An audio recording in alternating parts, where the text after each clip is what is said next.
Hora de falar sobre o Flamengo que abriu tratativas para renovar o contrato de Felipe Luiz. O técnico que conquistou 3 títulos desde que se tornou o comandante do time principal no fim do ano passado tem vínculo até dezembro desse ano. E ao retornar da Copa do Mundo de Clubes, preocupado com a possibilidade de assédio de clubes europeus, o presidente BAP e o diretor executivo de futebol José Boto já entenderam que é hora de renovar o contrato do Felipe Luiz, pelo menos até dezembro de 2026. Vale a lembrança de que o Felipe Luiz é dono do menor salário entre todos os técnicos de clubes grandes do futebol brasileiro. Ele segue recebendo os mesmos vencimentos de quando foi efetivado no time de cima, na temporada passada, depois de conquistar títulos pelo Sub-17 e Sub-20. Só para você entender, hoje o Felipe Luiz ganha R$ 240 mil a menos do que o José Boto, diretor executivo de futebol. Esse é o único caso em clubes grandes em que o treinador tem um salário menor do que o diretor executivo de futebol. Números do Felipe Luiz à frente do time principal do Fla: 51 jogos, 33 vitórias, 14 empates e só 4 derrotas, 74% de aproveitamento dos pontos.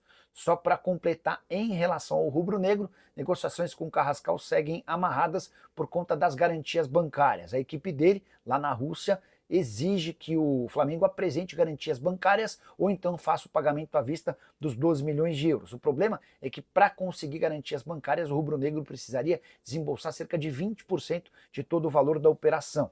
Até por isso, não se descarta reabrir negociações com Ezequiel Barco, que pertence ao Spartak Moscou. O problema é que o Spartak pede 20 milhões de euros pelo meio atacante argentino. Mas vamos para as informações agora. Eu vou começar falando de Botafogo e Vasco, dois clubes que também estão contratando. O Botafogo acertou a contratação de Jordan Barreira, jogador de 19 anos, destaque do Júnior Barranquilla da Colômbia. Botafogo investindo aí 4 milhões de dólares, cerca de 20 milhões de reais, por 80% dos direitos econômicos desse atleta. O jogador chega com contrato longo e é colombiano destaque. Parece que depois do movimento John Ares lá no Fluminense, todo mundo está achando que vai encontrar um novo John Ares, porque o Vasco também tentou a contratação de um jovem colombiano, do atacante Carlos Andres Gomes, do Rennes da França, mas o Vasco tentou por empréstimo e o Rennes disse, só quero vender. E como o Vasco está priorizando contratação por empréstimo ou jogador livre no mercado, como foi o volante Thiago Mendes, as conversas não evoluíram. Então, fica aí, jogadores que estão na mira dos rivais do Flamengo. Mas e o Flamengo? Vou contar já já como é que está a situação no mercado da bola do Flamengo. Mas antes, informações aí sobre o jogo de sábado contra o São Paulo. Mais de 43 mil ingressos já foram vendidos. A expectativa da diretoria do Flamengo é de presença aí de mais de 60 mil pessoas no Maracanã. Jogo, repito, nesse sábado, 4h30 da tarde, tá? Um horário um pouco alternativo, digamos assim, mas eu particularmente gostei do horário. Sábado, 4h30, dá para você almoçar com sua família, ir à praia, fazer qualquer outra coisa, você que mora aqui no Rio de Janeiro. Depois comparece ao Maracanã, o jogo não acaba tarde, você pode voltar para casa, pode ir para a noite depois, dormir cedo, enfim, você pode fazer o que você quiser. E quem vai viajar aqui para o Rio de Janeiro para assistir ao jogo também fica super tranquilo, um horário super de boa. E também será a estreia de Jorginho no Maracanã. Embora ele já tenha 4 jogos, lembrando que os 4 jogos foram na Copa do Mundo de Clubes, e ele vai ter a oportunidade de jogar pela primeira vez no Maracanã. Acredito que ele esteja bem ansioso, porque ele falou muito sobre isso.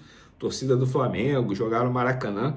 E os números de Jorginho, olha, ele chegou muito bem ao Flamengo.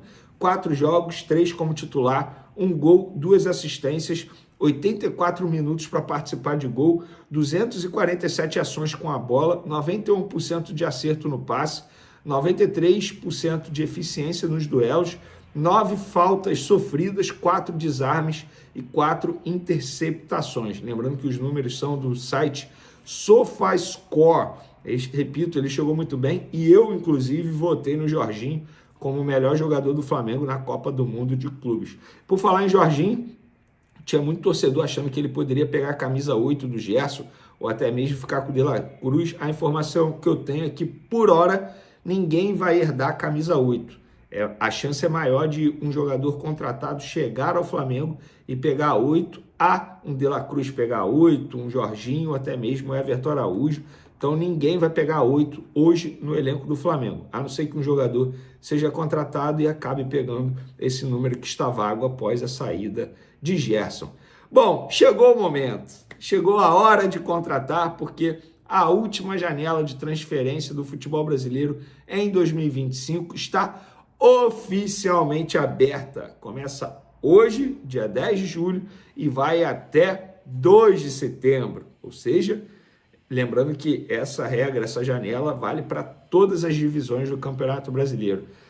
Mais de 40 dias aí de janela de transferência aberta. E o Flamengo está no mercado em busca de reforços. A prioridade é um camisa 10 ali para substituir com a Arrascaeta.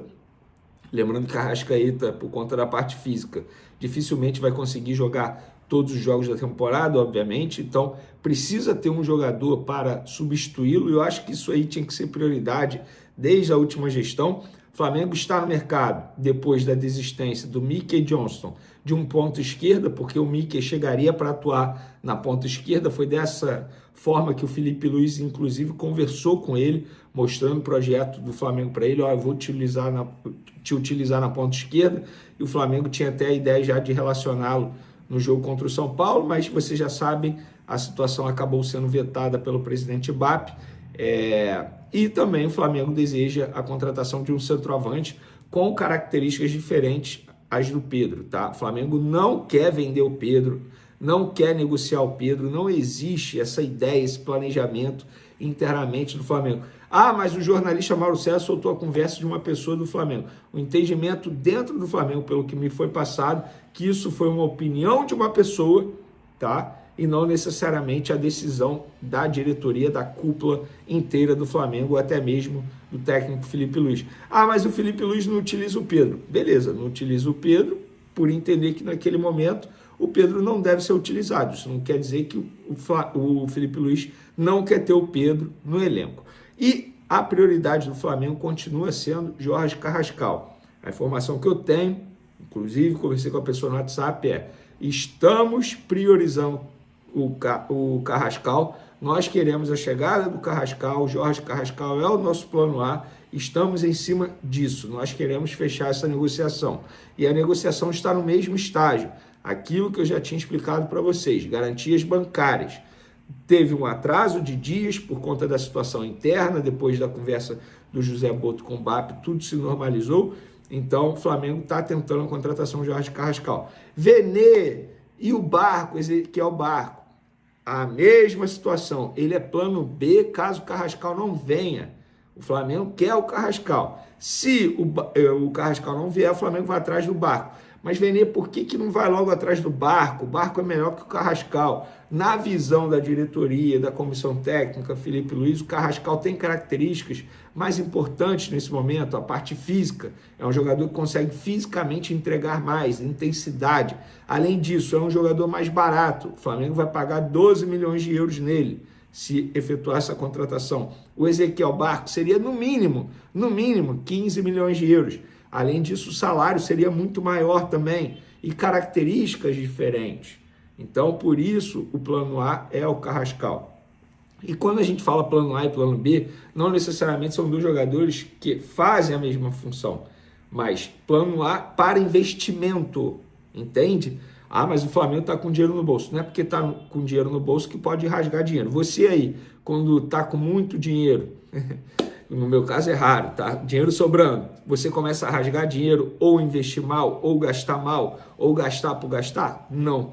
Então, não é o Flamengo que vai fazer isso. Hoje surgiu o nome de Antony Alves, um atacante. Muita gente me questionando. Vene, é verdade que esse jogador está negociando com o Flamengo? Ele tem 23 anos, é um atacante brasileiro, está atualmente no Portland Timbers, dos Estados Unidos, da MLS. Ele tem 23 anos. Perguntei à pessoa do Flamengo, essa pessoa falou, não procede, não estamos negociando, nem sequer fizemos proposta por esse jogador. Então, essa é a informação que eu tenho. Não sou dono da verdade, repito sempre aqui, me responsabilizo por aquilo que eu apuro.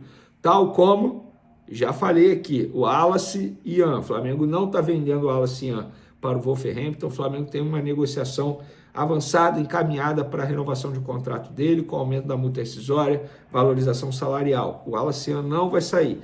Vene Matheus Gonçalves. A imprensa gaúcha noticiou que o Grêmio sondou o atacante. Juliano Bertolucci, empresário do atleta, e o Flamengo negam que o Grêmio tenha procurado. Pelo contrário, não tem nada. O Flamengo também não tem o desejo de vender o jogador. Outro jogador que recebeu proposta, e essa sim o Flamengo recebeu e recusou.